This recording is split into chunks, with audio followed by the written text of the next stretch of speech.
in fear, I had to change my belief. Even in fear, I had to move. I had to take a step. And it was so fucking hard to do it. It was so hard. There was a time in my life I was absolutely paralyzed with fear. So I know that, and I had to move anyway. So I know that other people have the same thing. And if I help one person take one step through this whole process of this journey that I'm on, then I'll consider that a success.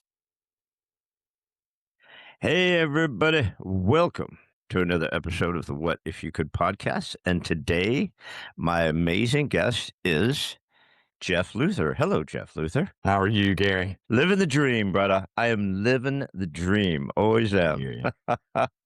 Where are you physically located? Physically, I'm in Charleston, South Carolina. Well, Mount Pleasant. I'm right across the bridge from Charleston. So what about you? Where are you? I didn't pick up the accent until you just said that. Well, my accent is rural Georgia. Very, very rural Georgia. Right on, right on. Well, listen, you've got a great story, so I want to jump in there. So, Jeff, I'm going to read your bio real quick. It's a great little intro, so everybody knows who we're playing with. So, guys, our guest today knows a thing or two about perseverance. After surviving sudden cardiac death and being given a life-altering diagnosis, he had to rebuild his life literally 30 seconds at a time. What started as a fight to take just a few steps turned into relentless commitment to pushing past limits, proving that resilience isn't about massive leaps, but about showing up day after day, no matter how hard it gets. Now, Jeff is inspiring others to do the same, whether in business, life, or fitness. So please welcome Jeff Luther. Right on, man. I mean, that's a great story. We both share kind of that weird cardiac thing at a young age, but we're going to jump into that. I want to hear your story, but because we're the What If You Could podcast, I got to ask you, Jeff Luther, what is your what if you could? What if I could? Like, what if I could roll back time? What if I could cure heart disease? Is that the question? Is that how the question's framed? It's however it hits you at the time. And if that's good, if that meant, if you ever thought to yourself, man, what if I could roll back time before shit hit the fan? Yeah. Could you? I mean, would you? How far back would you go? What would you roll back time to? I don't know that. I don't know if that would be my answer. What if you could?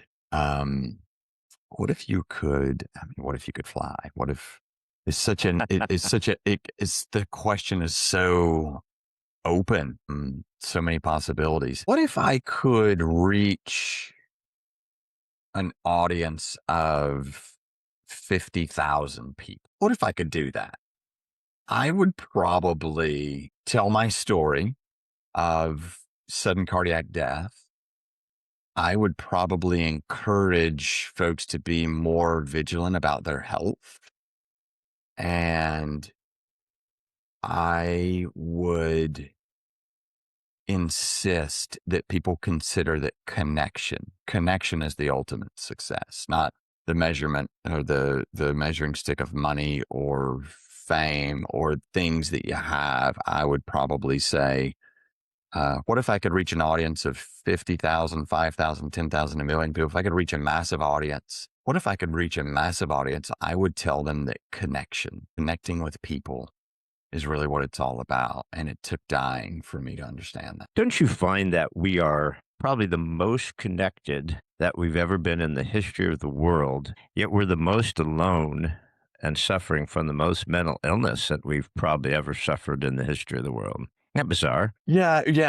Technically, I guess we are. We have the most potential for connection, for sure. The tools are there. I do not feel connected. The social connection, the social media, all that stuff. It doesn't make me feel connected at all. Sometimes it makes me feel a little empty. It makes me feel like an underperformer a lot of times. Yeah, that's fascinating. Like your comment. Yeah, it's so true. And it's very interesting. Yeah. You were healthy when you had your cardiac arrest, and I was very healthy when I had mine. Um, how much stress was in your life at the time when you hit the wall? Oh, dude, you go ahead and go get yourself a cup of coffee. Like my stress level was off the charts. I had a marriage that was unraveling. I just, and not just unraveling like in a traditional sense. I mean, there's a lot to that to unpack. We were just coming off of, like, literally just coming off of the whole COVID, the lockdown. I was traveling back and forth for a business. Our kids were struggling with homeschool. I was running a business, running a home, helping my kids go to school. I was the only one in the house that was really equipped to help with the education. So I had that. Then I decided that to escape all of that, I would bury myself in exercise and ultra marathons and punish myself in a way that I could control as opposed to a way that I couldn't. So my stress level, like the physical and the mental stress, was just off the chart, Gary. Yeah. It's funny. I was super healthy. And when I had my cardiac arrest, I kept passing out and I just kept ignoring it, thinking, I don't know, stress, whatever. And when I finally got into the emergency, the doctor said, "You're an idiot. First of all, you're one of the freaking luckiest people I know because no one keeps having your heart stop for 10, 14 seconds at a time and live. But you had a blockage. Did you have a blockage or what did they find? What caused it for you? What did the doctors say when they looked at your heart?" Well, yeah, mine's electrical.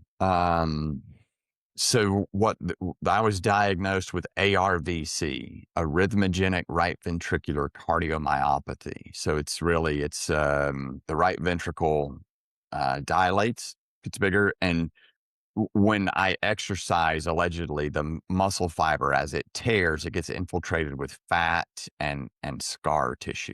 So it creates a bad electrical signal. Did they That's what mine too. Mine, I didn't have any blockages, I didn't have any issues. They found a weird bent artery. The dude's like, "Your artery's bent." I go, Huh. "Is there plaque? Is it clogged?" He goes, "You don't have any plaque in your heart at all. Your heart's perfectly healthy. But your wife, what do you call it? The one that takes your life, what do they call it? The widowmaker is Oh, bent." Yeah, and he goes, "So we're gonna stent it and then give you a pacemaker because obviously your heart keeps stopping." What did they yeah. do for you? What did they give you to get you here where you are today? They gave me, well, one, nothing. They prescribed medicine. I haven't taken any medication since that day. But I do have a defibrillator implanted, a subcutaneous internal cardio defibrillator. So I've got a defibrillator that shocks my heart. I just got my first shock the other day, actually, last Thursday.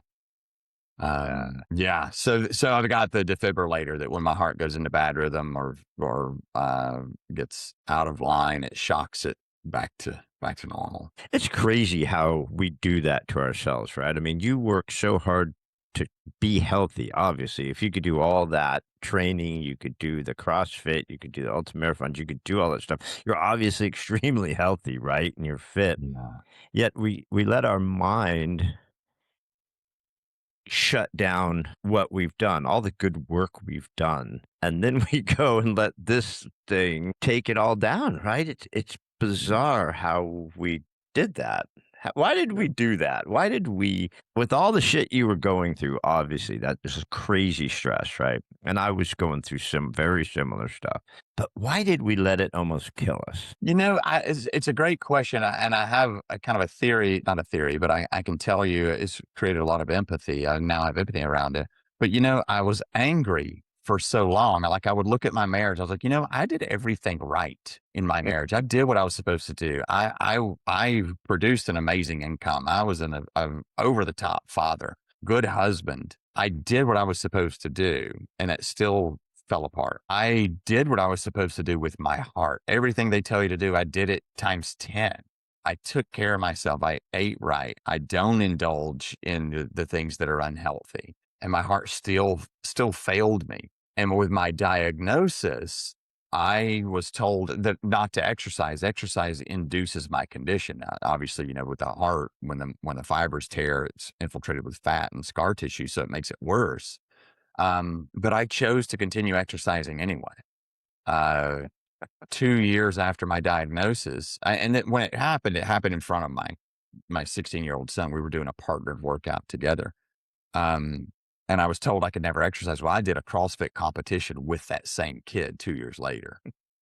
Um, Not supposed to, but it gave me empathy. Now I have more understanding for the diabetic that continues to eat sweets. Now I have more understanding of the smoker that can't put down cigarettes. Although we know that it hurts us, it becomes part of our identity. It's almost a sickness, so I get it. So I don't know, but I didn't know that I really didn't know that I was hurting myself. I knew that I had stress, and I thought I was managing it great by punishing myself with the exercise as opposed to actually going head into the stress. Yeah. Isn't it bizarre? When you think it's like when you think you're angry and I don't know, we must be brothers from another mother. I must have been living inside your head because everything you're saying is exactly what I went through. And the anger. So I did what you did. I pushed myself working out, working out, working out. My diet is super clean. It was super clean. Didn't smoke, didn't drink, did all the right stuff, just like you said, right? So when I went to see my cardiologist, after, a couple weeks after all the procedures and stuff, I said, "Doc, what's going on?" You said my heart's super healthy. There's no plaque. Everything's fine. I'm obviously very fit. He said, "You almost died of a broken heart." He said, "That valve in your heart that we had to fix is your emotional valve." He goes, "Whatever the hell's going on in your life and your brain, you really need to stop it or you're just going to die again because you died. You're gonna, but we saved you, right?" Yeah. And I thought, anger and grief and stress, it's all bullshit, right? I mean, what you were going through wasn't bullshit. It was actual life stuff. But it's not enough to let us kill ourselves, right? No. And I'll tell you this, there were times when I was going through all that shit, and it continued after my diagnosis. After the surgery, then I was told I couldn't exercise, so then I had no way to process stuff. So I was really in it, and you might be able to relate to this, but I remember I was walking on the beach one day, and a couple was walking towards me holding hands, and I looked at him, I was like, "You know what? How dare you? How dare you be out here in public holding hands and happy? Do you have any idea the pain that I'm in?" And the same thing. I was downtown and going to a restaurant, so people were standing outside laughing and carrying on. And I thought, how dare you? How dare you stand out here and laugh and enjoy life when I'm in the pain that I'm in? So to your point, yeah, all that stuff, it's bullshit. It's BS. It's our belief system, right? What we believe. And they were in the same place I was, getting the same sun, getting the same energy, getting the same whatever you could get. The list goes on, but they chose. They chose to smile. They chose to hold hands. I chose to be unhappy. Yeah. Why do we keep it in? I'm horrible. People go, "Oh, dude, you got so many friends. You got all these friends." I go, "Dude, I don't have any friends. I've got like four, right, that I've had since high school, right? The same four friends from high school, and a husband and a wife, and another husband and wife. Those couples, and my past wife, who was part of it when the grief from her passing, but they're my friends, right?" And I didn't even let them know. I didn't let them know when I got cancer. I didn't let them know when I have this heart thing. And they were so pissed off, like, "You're such an asshole." We would have driven Yeah. into town and done something, right? But why didn't you call us? Why didn't you call and say, "Bro, I'm dying. I'm hurting. I'm hurting so bad. I got to talk to somebody." I'm working out. I'm doing this. I'm trying to relieve the stress somehow, but it's killing me and almost killed both of us, right? Why, why don't we, Jeff? Were you reaching out? Were you talking to anybody about what was going on with you? No, a couple of people knew, like the I had the divorce going on, so a couple of people knew about that, but I never talked about the burden of it. But my short answer, and I'll go into a little more detail, but my short answer to that question is just like you said, they would have driven into town. Well, I don't want anyone doing that. I don't want to be a burden. You've got your own shit you're dragging around, and and I don't want anyone to think I'm a pussy, right? So there's that piece of it. Then I'm too weak to deal with my own shit. But I'll tell you this, and this is like, I'm going to use the expression, this is serious as a heart attack. Um, and so life got long for me for a little while. But in 2023, this was about a year and a half later, I went through a real struggle with my business. And it was a real struggle with my business. Financially, I got in a bad place. My business was in a bad place. The real estate market was in a bad place. It's just everything unraveled all at once. And I had no idea what I was going to do. I had no hope. And that's a very dangerous place to be. And I still have a journal entry, and my journal entry starts out with, now I know why people commit suicide. And it's because you don't want to bother anyone. When you do reach out, I reached out to a couple of people. If I text you at 4 o'clock in the morning and say, "Hey, as soon as you wake up, I need to talk to you," it's urgent. It's urgent. Um, Yeah. and I had one friend that called me at like 6:30, and we talked for a little bit. But when I was in it, there was no urgency from people, and you can't say, "Hey, I'm in a deep, dark, miserable place, and I need your help."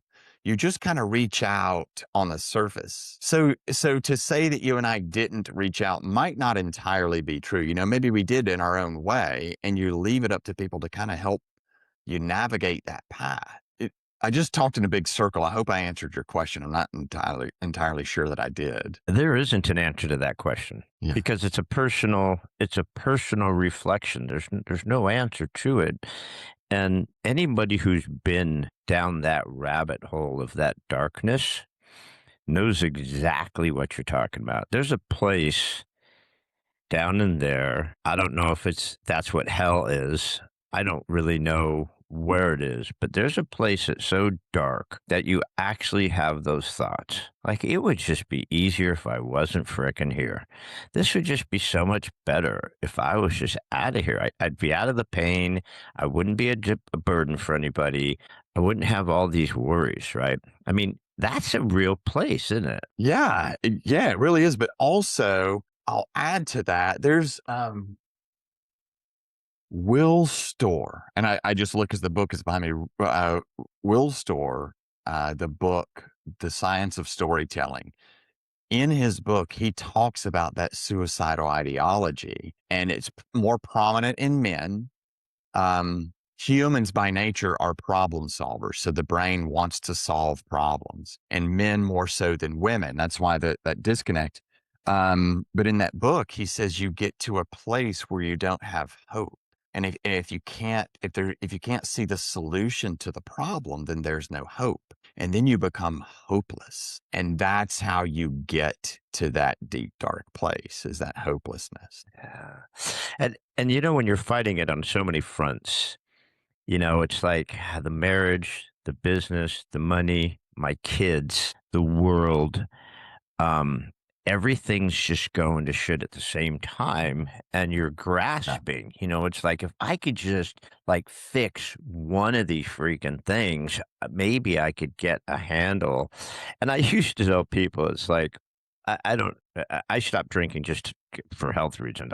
I had no problem with drinking, but back when I was a kid, back in high school, and you'd get hammered drunk, and you Right. lay on the bed, and the bed is spinning, right? You figure, if I put my leg off the side of the bed, maybe the bed will stop spinning. But Yeah. that's that feeling that I was in. It's like, I can't stop this spinning. There's too many things I'm trying to control here, and there might be help out there. I mean, maybe I could reach out to a friend or a counselor or my current wife, my new wife, but none of that was there for me. I didn't feel anyone or anything was there for me, so I couldn't seem to stop it all, and I think that's that Yeah. hopelessness thing is like, God, I just have to get control of something, right? Yeah. Yeah. And for any, like, if any of your listeners that are hearing this conversation, it's funny because I had no idea this conversation would go this way. But for any of your listeners that are hearing this and identifying with it, yeah, how do I stop the spin? Where do I go? Who do I talk to? I will say that 988, that's a suicide hotline for those that don't want to burden someone or for those that feel like that, other people have their own bullshit to deal with. 988, those people go to work every day that want to hear and help. They want to hear your problems. They want to help you. They want you to get those things out loud. They want to help you find a path. All of those things. That's what those people go to work for. That's why they get up in the morning. They want that. They go to work expecting it. So yeah, we don't want to burden our friends. We don't want to burden our wives, our partners, our kids. We don't want to put that on people. We also don't want them to worry. But that hotline is way different. That's awesome to know. That's awesome to have. I didn't even know that. Yeah. And the thing about the kids, I don't know about your kids. I know you had a 16-year-old son that you're working out with. I have two boys who are now 32 and 30, and they're my best friends in the entire world. They're like my absolute best friends. Um, and I didn't even tell them. Like you said, there's something about worry Yeah. that you just don't want to share that with them. I mean, they lost their mom to cancer. I didn't tell them I had cancer for like 6 months because I didn't want them Wow. worried. I wanted to get through it and have a grip on, all right, what do I have? What's my prognosis? What's my outlet? What I need to come to them with something positive. I can't say, hey, your dad's where your mom was, right? And obviously Yeah. I'm still here. But you're doing work also, though. I mean, you've taken this incident now and you're spreading the gospel. You're spreading the good word, right? Tell us what you're doing now. What's the shift that happened to you, like it happens to a lot of us when they're laying in that hospital going, dude, I frickin' literally was gone. Yeah. And now you're not. And like I Yeah. said to myself, I'll let you answer. I'm sorry I asked you a question and cut you off, but I was laying there, and for the first time in my life, the cancer didn't even do this to me, but this made me sit there and go, I am here for something. God, the universe, spirit, whatever. Somebody, I'm here for a reason because am not supposed to be. Right. So, Yeah. what did you come out of that with? What are you doing now with that? Yeah.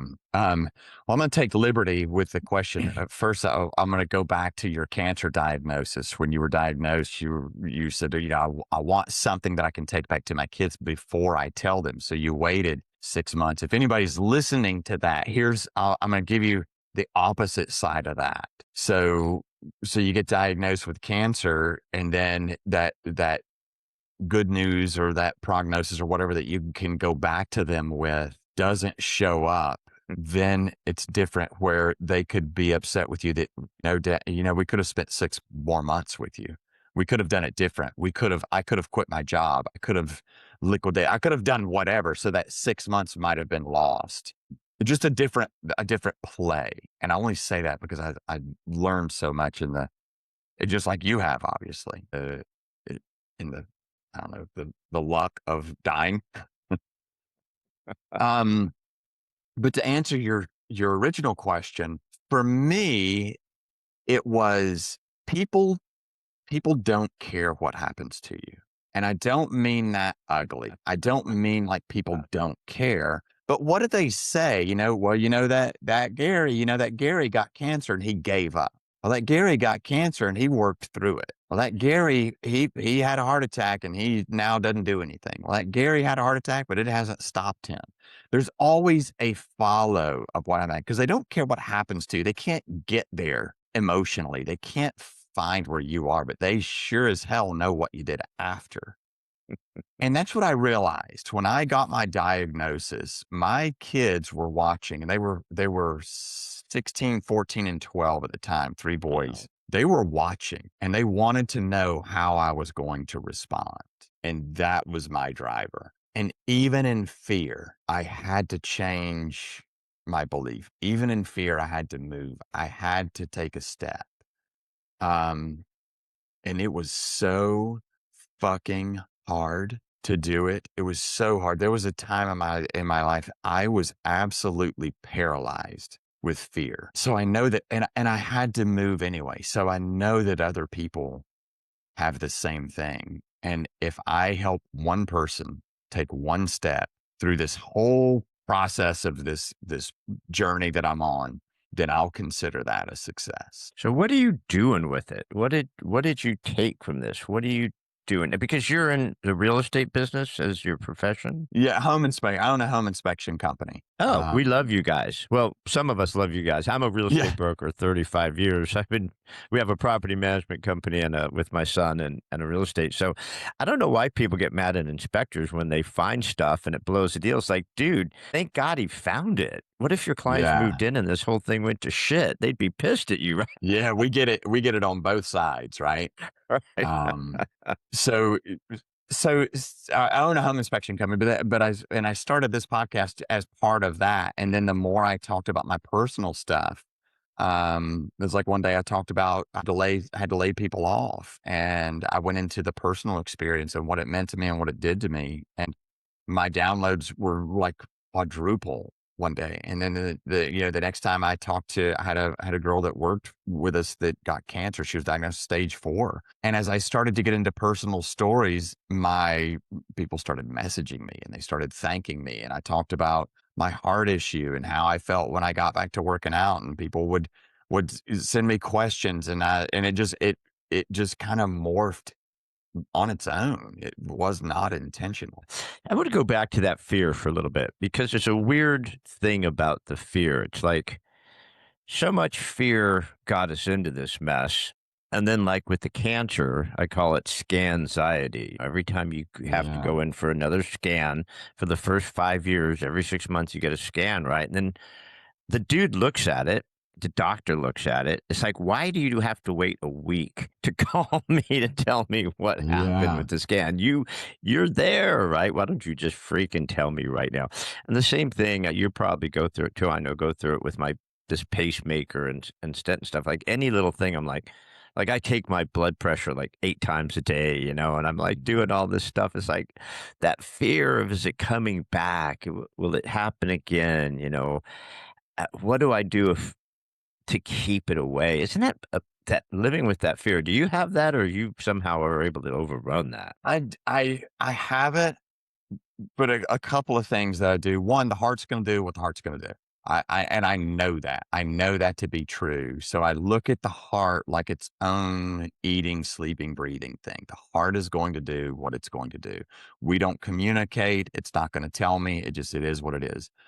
And then I also have a new saying where I am right where I'm supposed to be. Whatever that means, I'm right where I'm supposed to be. And you can use that in so many ways. Like people get out over their skis, trying to be to the next episode, trying to find the next I'm supposed to be at work. I should have done this. I should have done. You know what? I'm just right where I'm supposed to be. That's it. What a great thought. And it's true, and I wish I had a thought that way before I put myself through all this stuff. I know the cancer, I gave it to myself with stress and grief and fear and different emotional things. I let my immune system get damaged by the stress, and everyone has cancer in you. It just depends whether it kicks in or not. And so the same thing with the heart. And so I was sitting there and laying in the hospital after the procedure going, dude, if you're gonna hang around, you might as well stop this craziness, right? You might as well, let's find your special purpose. Let's stop this madness that you're doing to yourself. Stop Yeah. this. Why are you killing yourself over stuff that just honestly doesn't matter, right? Easier said than done. Yeah. Yeah, yeah. So what are you doing to keep that away? What are you doing to keep that demon away? But besides your mantra of, I am where I'm supposed to be. I mean, how are you fighting through this now? I mean, that's it. Yeah, that's really it. It's a mental battle. Control the controllables, Yeah, really. yeah. Again, easier said than done, but that's Yeah, for for sure. So sure. so Yeah. you look healthy, you're working out. Are you still doing the property inspection stuff? Well, yeah, yeah. I mean, that's my business. It runs itself. The company runs itself for the most part. I still have it. And I've been I do executive coaching, personal coaching, that kind of stuff. And um, the the inspection business is almost kind of flipped to now that's a side gig, side hustle, so to speak. I think that's awesome, and that's how business is, right? Because they say if you're in your business every day and you're without you, it doesn't work. You're not a business owner, you're an employee, right? So once you can move from employee to business owner, that's a much better feeling. But Jeff, you're awesome. I love your story. Um, I'm glad that you're here. I'm glad that you made it through. And I'm glad that your sons have seen you overcome this. That will help them throughout their life to say, yeah, if dad could kick this ass, I could do anything. Right? Yeah. Yeah, dude. I mean, same to you, brother. It's the same. And what I like to say and what I like to feel and what I like to believe when I get to meet people like you, like I'm lucky I got to meet you. And I mean that. Like I'm lucky I got to meet you, but I'm lucky that I'm here to be able to meet you. Um, it's just it's so nice to meet really great people, and connection is my thing. Like I am convinced that connection is the ultimate success. For sure. I love that. And, I tell people when people say I'm happy to be here, I'm saying, dude, I'm happy to be anywhere Yeah. because I wasn't Yeah, you just gonna. look at me like you got no idea. Had no, yeah, no idea, brother. Um, Jeff, I appreciate your time, but I have to ask you one more question. I always end the podcast with one last question. I said I had the first "what if you could" question, but I lied. I'm a real estate broker. We lie.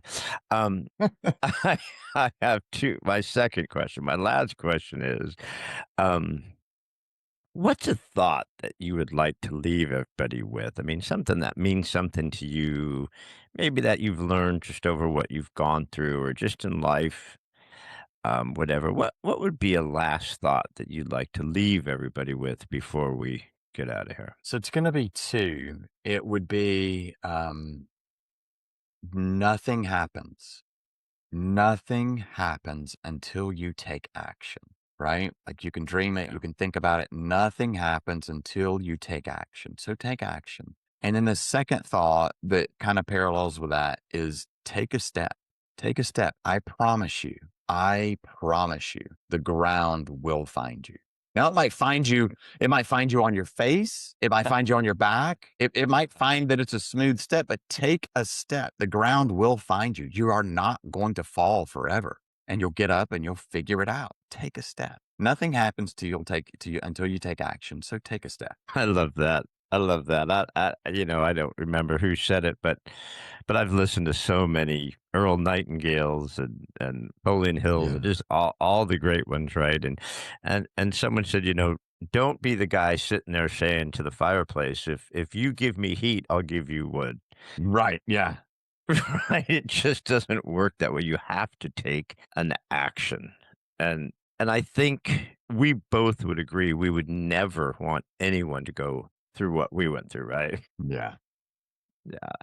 But it does kind of Who clarify things. I used to tell my boys, I never whacked my boys, but I always told them, if you keep up this shit, I'm going to whack you because there's one thing I know for sure. Pain clarifies things, right? Pain sharpens your focus. So, Yeah. like when you're working out, when you're doing CrossFit or you're doing these ultra marathons and stuff like that, there's a certain level of pain that will focus you, right? Yeah. That no doubt about that. Well, Jeff, you're awesome. I promise I'd get you out of here. You've already had a long day all the way from South Carolina. So grateful for you. But before we get out of here, where can people find more, Jeff, where can we find you? Where can we look at your stuff? Where can we follow you, listen to you, the whole kit and caboodle? You get jeffluther.com. I'm on my website. I've got two Instagram handles, JD Luther 2.0. That's like my personal antics and workouts. All Can, No Can't on Instagram. And that's also the podcast. And my coach has challenged me. I told him I would have 50 powerful conversations by the end of the year. So if you want a total complimentary conversation, work through an issue, just have an ear, somebody to listen to, you can find me there, and we'll sit down and chat for an hour. So those places. So if we want to have this chat with you so you can get your 50, is Yeah. that jeffluther.com? Is that the best place to find you for that? That's the best place. Yeah, it's the easiest place. All right, everybody. Message me on LinkedIn, message me on Instagram, anything. I'll respond. Well, we've got no excuses now, you guys. If you need to reach out to somebody and somebody who's been through the shit in a lot of different ways and somehow lived to tell about it for some odd reason, you got to reach out to Jeff Luther. He's a good guy. He's got a good message. He's got a big heart that's actually still working, and he's there to help you, right, Jeff? Yes, sir. Yeah, for sure. Yeah. Makes one 100%. know All when right, I'm guys. free. Thank you so much, Jeff. I'm glad you're here. I'm glad I was here to talk to you, and I wish you continued health and success. I really do. Thank you for being here. Yeah, man. I'm lucky I got to meet you. You're alive, I'm alive, and it's nice when two good folks get to connect. It's a good thing, man. Life is good, guys. Keep at it. I'm telling you, it's better than the alternative. All right, everybody. I'll see you next time. Thank you. See ya. Thanks, Gary.